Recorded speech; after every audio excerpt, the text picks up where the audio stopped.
You know, they say a man's true character is revealed not in his life, but at his funeral. Let me tell you from where I'm sitting, that's a load of crap. A man's character is revealed in the reading of his will. It's the moment when all the masks come off, when the polished, respectable faces people wear for decades just crack and fall away, leaving nothing but the raw, ugly truth underneath. I'm Grandfather Jude, and if you're listening to this, then I'm finally, blessedly, at peace. And the circus has just begun. I should have seen the cracks forming years ago. But love is a blinding light, isn't it? It makes you see the best in people, even when the worst is staring you right in the face. My children, my son David and my daughter Cynthia, they were masters of the performance. The dutiful son, always with a firm handshake and a question about my stock portfolio. The concerned daughter, fluttering about, rearranging my pillows while rearranging the terms of my trust in her head. They built their lives around the shadow of my wealth, this great, sprawling oak tree I'd planted, and all they could ever do was look up and calculate the value of the timber. But my youngest, Agnes, Agnes was different. She never looked at the tree. She was too busy planting her own seeds in quieter, simpler soil. While David was taking over the company and Cynthia was marrying that preening peacock of a husband, Richard, Agnes became a teacher, a grade school teacher. You'd have thought she'd joined a circus sideshow the way they talked about her. I can still hear Cynthia's syrupy sweet voice at a family dinner, laced with that condescension she mastered so well. "It's just so admirable, Agnes," she'd said, swirling her wine. "Truly, to live on, what is it, 40,000 a year? To be surrounded by sticky children and crayons all day, it must be so fulfilling." And David, never one to be outdone in his arrogance, had chimed in. "It's a noble hobby, sis, but let's be practical. You can't build a life on gold stars and construction paper. What about retirement? What about your future?" Agnes had just smiled, a gentle, unshakable thing. "My future is just fine, David. I'm building it one child at a time. It's a different kind of fortune." A different kind of fortune. God, her words cut me to the quick, because I knew she was the only one who understood what that word really meant. The rest of them, they saw fortune as a number in a bank ledger, a deed to a property, the weight of a gold watch. They didn't see it as the quiet contentment in a well-lived day. They didn't understand the richness of a life not haunted by the next dollar. I felt a cold dread settle in my stomach that night, a premonition of the vultures that would descend the moment I was gone. I knew, right then, that I had to do something to protect her. Not from poverty, no. Agnes was never poor. I had to protect her from them. So I devised a plan, a test, a simple, elegant, and utterly ruthless test. It was 20 years ago, right after that very dinner. I called them all into my study, one by one. The room was all dark wood and the smell of old leather, the way a patriarch's study ought to be. I had my lawyer, old man Henderson, there with a single sheet of paper on the desk.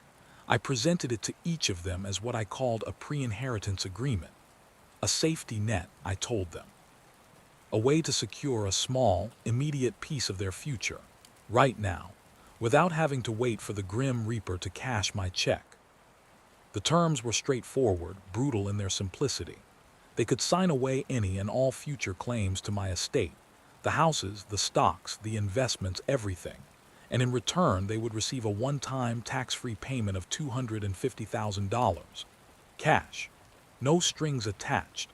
Or they could refuse to sign, forsake the immediate cash, and remain in the running for the full inheritance, to be distributed as I saw fit upon my death.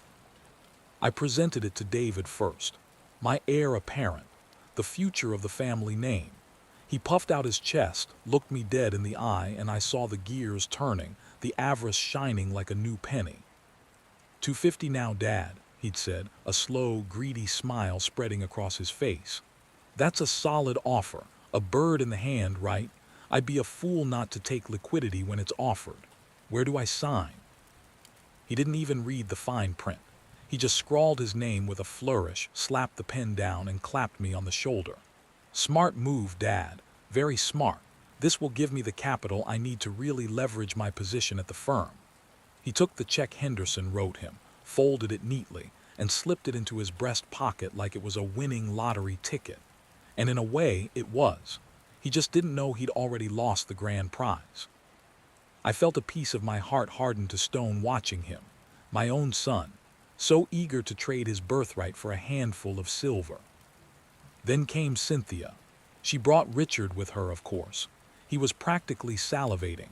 She read the document aloud, her voice a theatrical performance of consideration. The undersigned hereby voluntarily and irrevocably renounce, relinquish, and disclaim any and all right, title, interest, and claim, blah, blah, blah. She looked up at me, her eyes wide with faux concern. Oh, Daddy, it sounds so final. But 250,000, that's life-changing money for some people. She glanced at Richard, who gave a barely perceptible, eager nod. We could put a serious down payment on that house in the Hamptons we've been looking at, the one with the pool. Think of it as an early wedding present, Sin, Richard said, his voice slick as oil. Your father is being incredibly generous, pragmatic. She signed it with a girlish giggle, as if she were signing a birthday card, not selling her soul. Thank you, Daddy. You're the best. She floated out of the room, clutching her check, already mentally decorating a pool house she would never own. I felt a profound sadness then, a hollowing out. My little girl was gone, replaced by this avaricious stranger led by a man whose soul had a price tag stapled to its forehead. Finally, I called in Agnes. She'd been helping my housekeeper, Maria, with the dishes. She came in, wiping her hands on her simple cotton dress, a faint smudge of flour on her cheek. She looked so out of place in that opulent room, so real. You wanted to see me, Dad. I pushed the document toward her. Read this, sweetheart. She did slowly, carefully, her brow furrowed. She read it once, then twice. Then she looked up at me, and her eyes weren't full of greed or calculation. They were full of tears. Dad, she whispered, her voice breaking. I don't understand.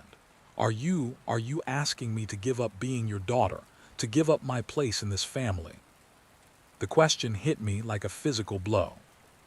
It was the one reaction I hadn't anticipated. David saw a business opportunity. Cynthia saw a new pool.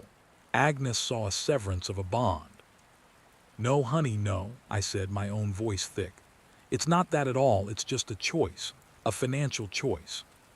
She shook her head, the tears spilling over. I don't want your money, Dad, not like this. Not if it means I'm cashing out. I don't want a payment to walk away from you. I want to be your daughter for the rest of your life, however long that is. She pushed the paper back across the desk, her hand trembling. I won't sign it. I could never sign it. She stood up, came around the desk, and kissed my forehead. I love you, Dad. That's the only inheritance I'll ever need. She walked out of the study, leaving me and Henderson in a stunned silence. I looked at the unsigned document, then at the two signed ones in Henderson's briefcase. And in that moment I knew. I knew with a chilling, absolute certainty exactly how my will would be written. Agnes, my sweet, poor Agnes, had just become the sole inheritor of the entire Jude fortune. She had passed the test none of the others even knew they were taking. She chose me, and in doing so, she won everything. The years that followed were a study in hypocrisy. David and Cynthia, flush with their early inheritance, built their gaudy, leveraged empires. They'd visit on holidays, their gifts expensive and impersonal, their conversations always steering back to my health, my plans, the state of things. They treated Agnes with a kind of patronizing pity, a mixture of disdain and relief that the simpleton of the family was no longer competition for the real prize. They thought she had forfeited. They had no idea she was the only one still in the game. And I played my part. The frail old man, maybe getting a little soft in the head, easily swayed by their flattery. I let them believe it. I let them think the lion had lost his teeth. It was the hardest role I've ever played, smiling while they plotted over my still warm body, all the while knowing I held the nuclear codes that would obliterate their greedy little worlds. The cancer diagnosis 6 months ago was the starting pistol. It wasn't a surprise, I was old, but it concentrated their efforts beautifully. The visits became more frequent, the questions more pointed. David hired a full-time nurse, just to be safe. but I knew he was just planting a spy in my house. Cynthia started bringing over brochures for wonderful assisted living facilities, each one more like a luxury prison than the last. The final straw came just a week before I recorded this. I was resting in my library half dozing when I heard David and Cynthia in the hallway. They thought I was asleep. "We have to find it, Cyn," David hissed, his voice low and urgent. "The will. Henderson has a copy, but Dad has the original. We need to know what we're dealing with. If that sentimental old fool has left a chunk to Agnes's pathetic little school or something." "We can contest it if we do," Cynthia whispered back, her voice sharp as a razor. "We can prove undue influence. That teacher act of hers doesn't fool me. She's been manipulating him for years, playing on his sympathies. We'll argue he wasn't of sound mind." "He's plenty sound," David snapped. "He's just stubborn, but we're his blood, his real heirs. It's ours. It's all ours. It has to be." I felt my hands clench into fists under the blanket. The betrayal wasn't just a cold feeling in my gut anymore. It was a fire in my veins. My own children conspiring to steal from their sister, to drag my name, and my final wishes through the mud, all for a few more zeros in a bank account they hadn't earned. That was the moment any last shred of doubt I had evaporated.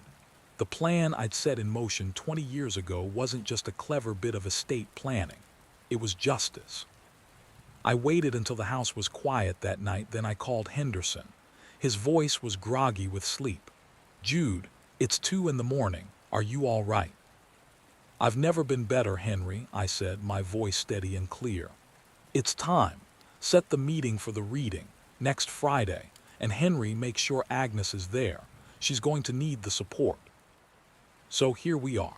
The stage is set. In a few hours, they'll all be gathered in this very house in the main living room under the cold gaze of the portrait of my own father, a man who never had to deal with such vipers in his nest. David will be there, trying to look somber and in control, already mentally spending his millions. Cynthia will be dabbing at dry eyes, playing the grieving daughter, while Richard hovers behind her, a shark smelling blood in the water. And Agnes, my dear, sweet Agnes. She'll be sitting quietly in the corner, dressed in her simple, best dress, her heart breaking not for the money she won't get, but for the father she's about to lose. She has no idea that the storm is coming, no idea that the life of quiet dignity she has built is about to be shattered and then rebuilt in a way she could never have imagined. They all think they know how this story ends. They think it's a tragedy for me and a triumph for them. They're about to learn that the quietest person in the room is often the most powerful. They traded their future for a handful of cash, and they have no idea that the poor sister is about to become the richest of them all. And I can't wait for you to hear their screams. The day of the reading, God, I wish I could have been a fly on that wall. Not a ghost, no, ghosts are passive, they just watch. I wanted to be a presence, a force in the room, to feel the very air crackle and split apart when the truth dropped like a guillotine blade. Henderson gave me a detailed account later, of course, every strained breath, every poisoned glance. But I've pieced it together in my mind 1,000 times, lived it in my dreams. So let me tell you how it began. They gathered in the main living room, the one with the 20-foot ceiling and the portrait of my father, a stern-faced industrialist who'd have disowned the lot of them for their sheer lack of backbone. The room was all cold, morning light, and the scent of expensive flowers. Lilies, Cynthia's doing, funereal and pretentious. She'd already taken charge, you see, organizing the event as if it were her right. David was there first, prowling like a caged tiger in a $5,000 suit. He stood by the marble fireplace, one hand braced on the mantel, the very picture of the grieving heir preparing to shoulder the burdens of the empire. He kept checking his Patek Philippe, a watch I'd given him for his 40th birthday, a gesture he'd mistaken for anointing a successor. Cynthia and Richard arrived in a wave of funereal black cashmere and cloying perfume. She made a beeline for the largest velvet armchair, sinking into it as if her legs could no longer support the weight of her grief. A performance from start to finish. Richard stationed himself behind her, a hand on her shoulder, a silent sentinel of avarice. He didn't look sad, he looked attentive, like a broker waiting for a stock quote. And then there was Agnes. She came in last, slipping through the double doors like a whisper.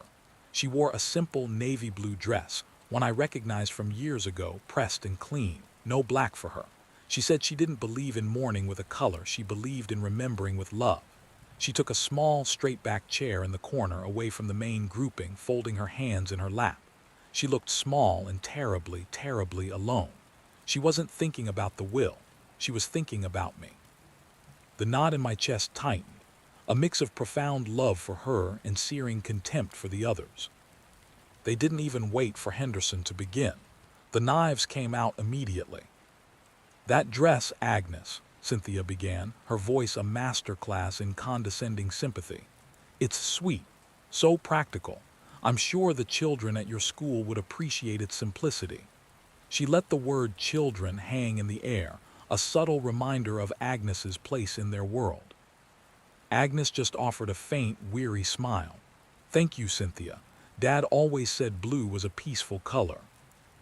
David snorted, not even looking at her, his eyes fixed on the folder Henderson held. "Peace isn't going to pay the property taxes on this place, Agnes. Let's be real. This is a business transaction now.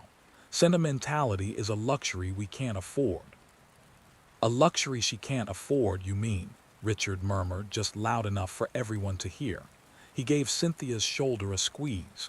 "But don't you worry, darling. Your father was a shrewd man. He'll have taken care of his real family." I felt a hot spike of rage then, listening to Henderson recount this. My hands, even in memory, balled into fists.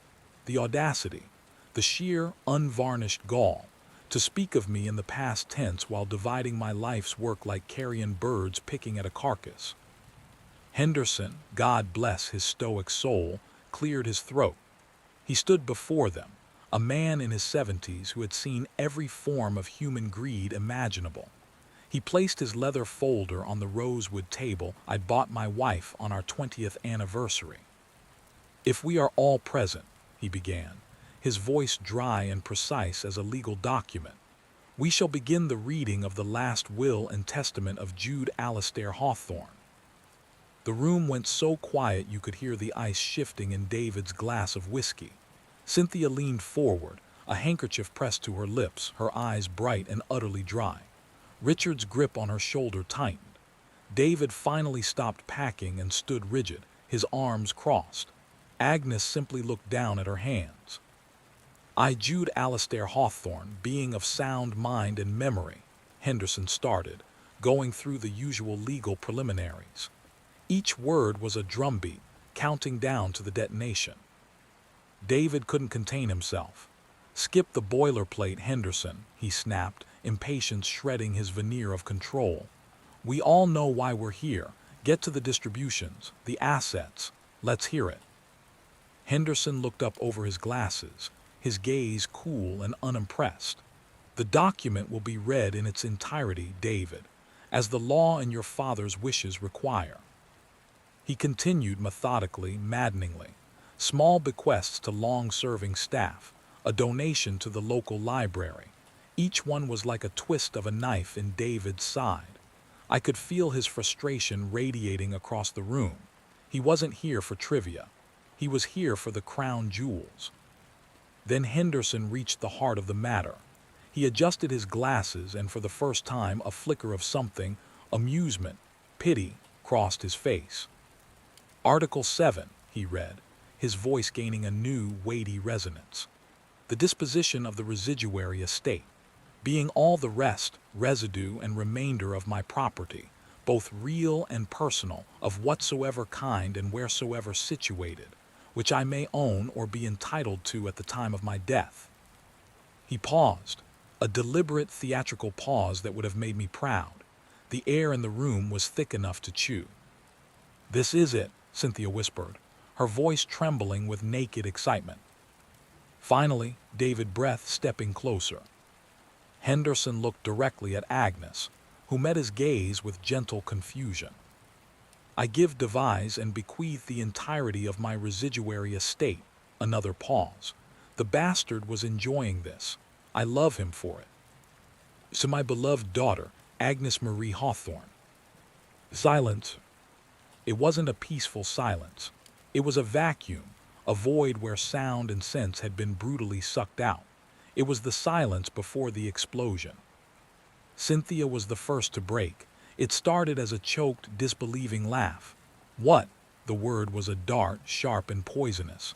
What did you say? David didn't speak. He went very, very still. His face, Henderson told me, drained of all color, then flooded with a violent, purple rage. It was Richard who found his voice first. His cool composure shattered. That's absurd, he barked, stepping out from behind Cynthia's chair. There must be some mistake.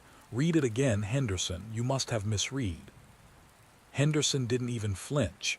There is no mistake, Richard. The language is perfectly clear. The entirety to my beloved daughter, Agnes Marie Hawthorne.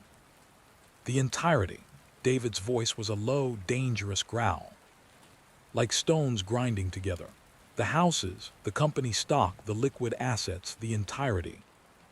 That is the common definition of the word, yes, Henderson replied, his tone utterly flat. That's when Cynthia erupted. She shot to her feet, the handkerchief falling to the floor, forgotten. All pretense of grief vanished, replaced by sheer, spitting fury. This is a joke, she shrieked, her voice scraping the high ceilings. A sick, cruel joke, that nobody, after everything we've done, after I cared for him. I was the one who was here, I arranged his doctors, I dealt with the nurses, and he leaves it all to her. The one who couldn't even be bothered to marry well to build a proper life. She just teaches. The venom in that word, teaches. She spat it out as if it were a crime. Agnes was staring at Henderson, her hand over her mouth, her eyes wide with horror, not joy. Horror. No, she whispered, the sound barely audible. No, Mr. Henderson, that can't be right. There's been a mistake. My brothers and sister, Dad would never. Oh, don't you dare. Cynthia whirled on her, a finger jabbing through the air. Don't you dare play the humble, shocked little saint. You did this. You and your simpering, pathetic act. All those quiet conversations, all those times you just dropped by with your homemade soups and your fake concern. You poisoned him against us. You manipulated a sick old man. The injustice of it was so vast, so profound, I felt a roar building in my own throat. My Agnes, who had only ever offered love, being accused of this treachery. David finally moved. He took 2 long strides towards Henderson, his body coiled tight. This will is invalid, he stated, his voice trembling with the effort to control his rage. We will contest it. We have grounds, undue influence, lack of capacity. He was clearly not in his right mind. Everyone knew he'd grown soft, sentimental. He was losing his grip. Henderson sighed, a sound of immense weariness. He reached into his folder and withdrew 3 smaller, crisper documents. They were the pre-inheritance agreements, the ones they'd signed 20 years ago with such greedy haste. I anticipated you might feel that way, Henderson said, his voice dropping into a deadly calm. Which is why I have these. The documents you all signed 2 decades ago. Do you need a refresher on the terms? He didn't wait for an answer.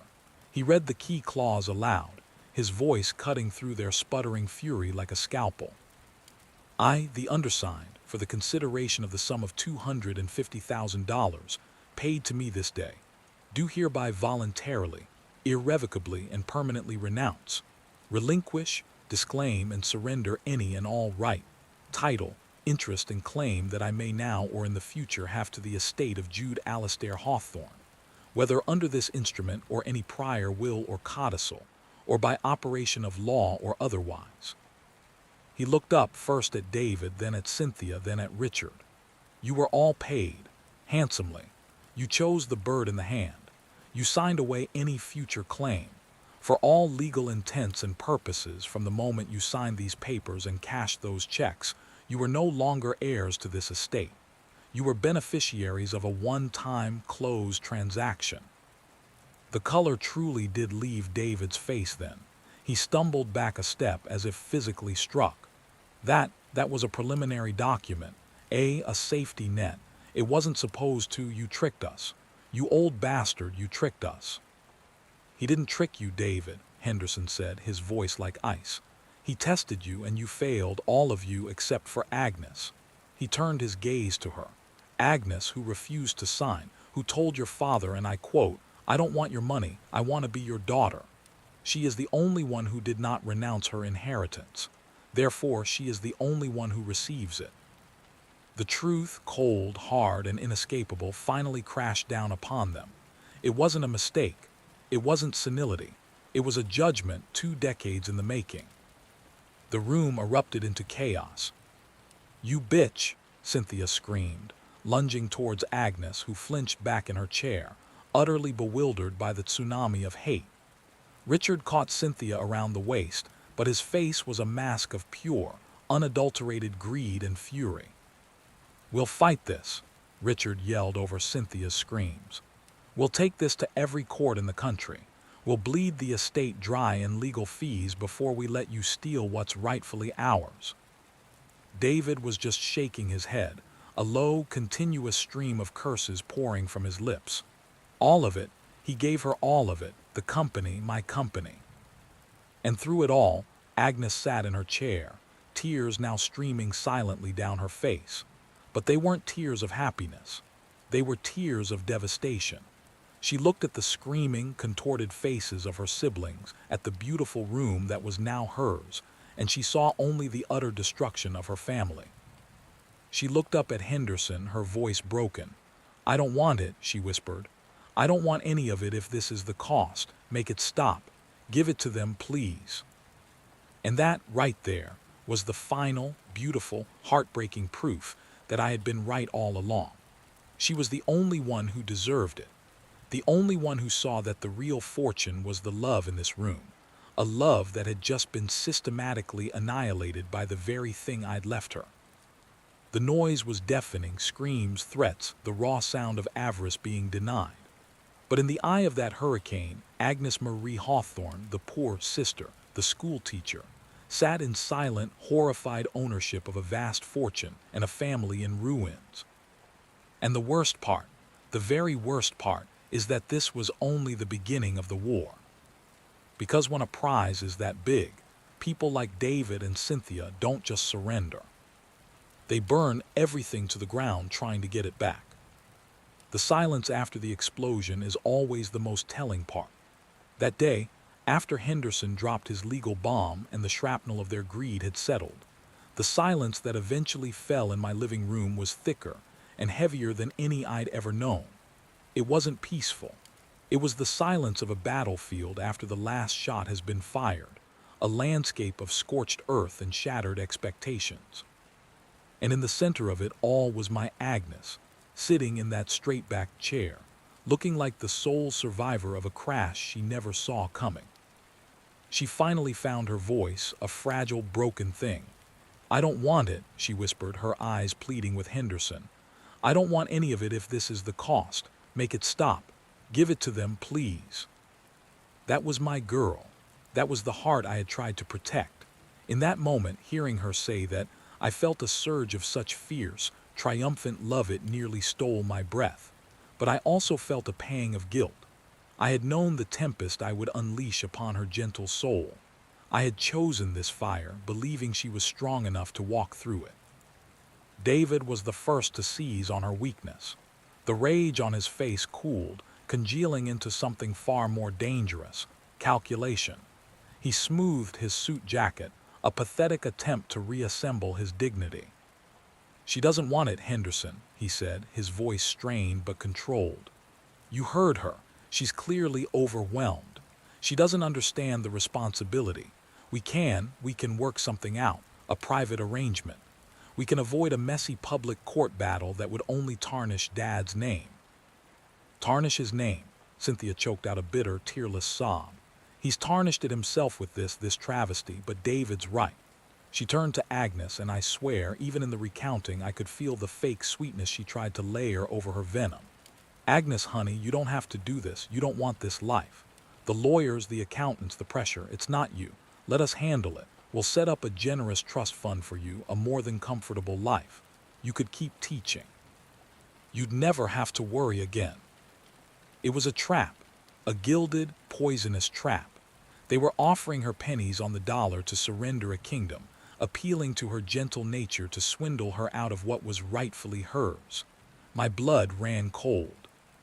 But Agnes, my quiet, strong Agnes, looked from David's calculating eyes to Cynthia's desperate, manipulative face. She saw the greed, laid bare and ugly, and something in her shifted. The shock began to recede, replaced by a slow, dawning understanding. She wasn't just being given money. She was being given a verdict. She looked at Henderson, ignoring her siblings completely. "My father, he did this for a reason, didn't he?" Henderson gave a single grave nod. "He did, Agnes, a very deliberate one."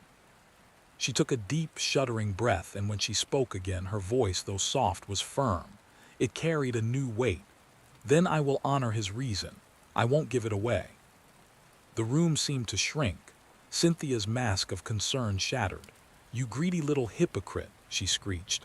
"All that holier-than-thou talk about not caring about money, and now you're clinging to it like a life raft. You're worse than we are." "That's enough," Henderson's voice cracked through the room like a whip. "The will is clear. The pre-inheritance agreements are legally ironclad. This matter is settled. My office will begin the process of probate and the transfer of all assets to Agnes. I will be in touch with the details." He gathered his papers, his movements final and dismissive. The war, it seemed, was over. But I knew my children. I knew the viper's nest I'd raised. A legal defeat was just the end of the first battle. The real war began in the weeks that followed. It was a war of whispers and lawyers, of siege tactics and psychological warfare. They tried to have me declared mentally incompetent at the time of the will signing. Their evidence, that I preferred my daughter's quiet company to their avaricious scheming, that I had chosen a path of illogical and unbusinesslike favoritism. Their own words, their own behavior, became the proof against them. Henderson simply entered into evidence a recording of that very reading. Their screams, their threats, their venomous accusations, as demonstration of the character and environment that had necessitated my final actions. They tried to claim undue influence, painting Agnes as a master manipulator.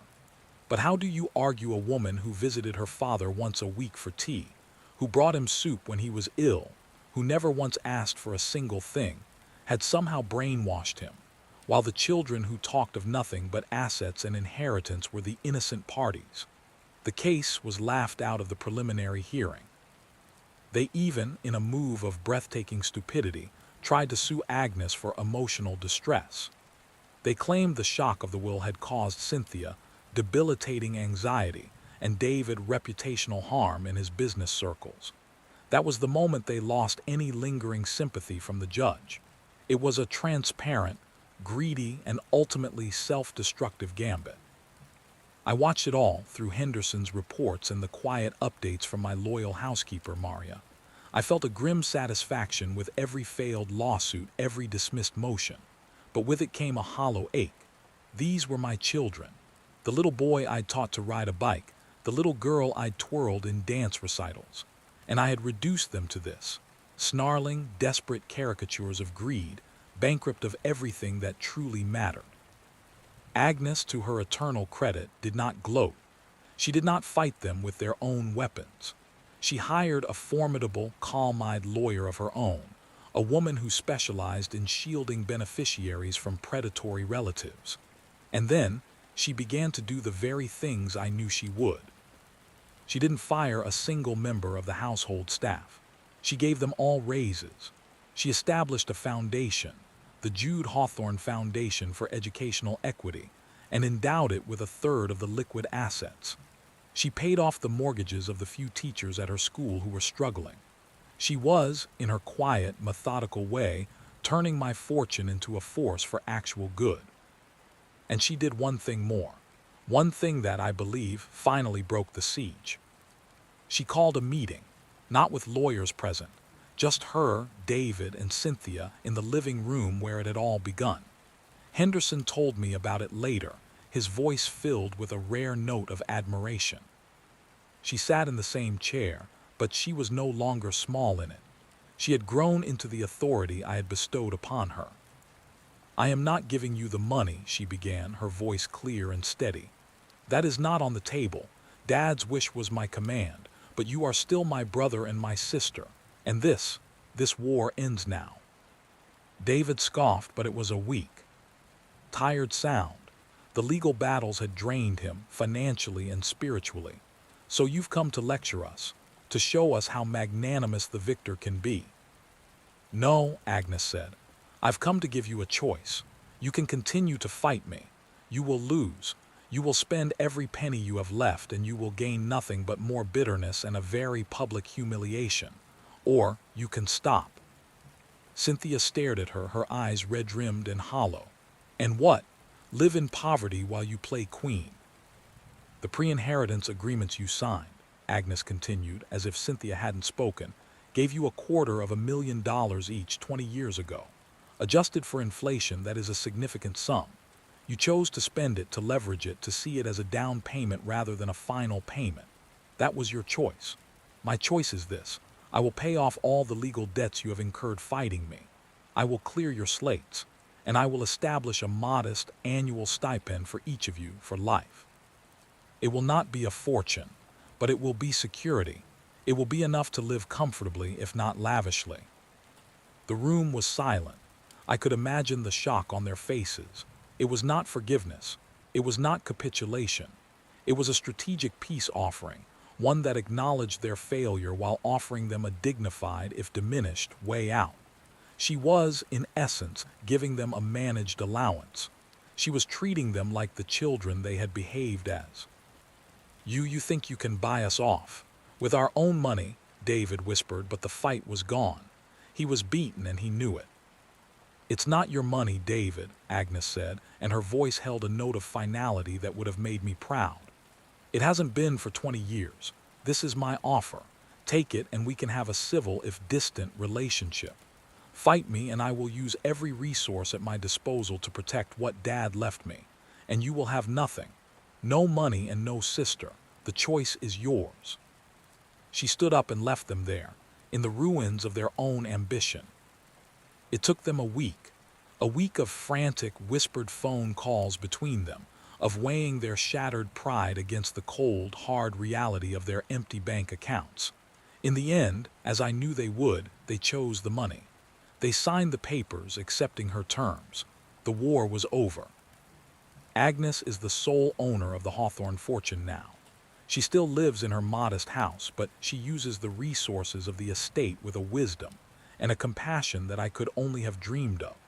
The foundation is thriving, changing lives. She visits my grave every Sunday, not to talk about the money, but to tell me about her students, about the books she's reading, about the simple, beautiful life she is building. David and Cynthia, they live in their gated communities, nursing their resentment on a comfortable, fixed income. They are not happy, but they are secure. They see Agnes at Christmas, a strained, silent affair that I know she endures out of a sense of duty to the family name, to the memory of what we could have been. I set out to teach my children a lesson about greed and about love. The cost was high. The family is fractured, perhaps forever. But as I sit here recording this final chapter, I feel no regret, only a profound, weary sense of justice. I gave them a test. Agnes chose family. They chose cash. And in the end, they both got exactly what they chose. Agnes got the whole world, and she uses it to plant gardens in the deserts of other people's lives. They got a monthly check, and the empty echo of their own entitlement. So you tell me, who is truly rich? The story of Grandfather Jude is done. The poor sister's fortune was never about the money. It was about the strength of her heart. And in the ledger of a life, that is the only currency that never, ever depreciates.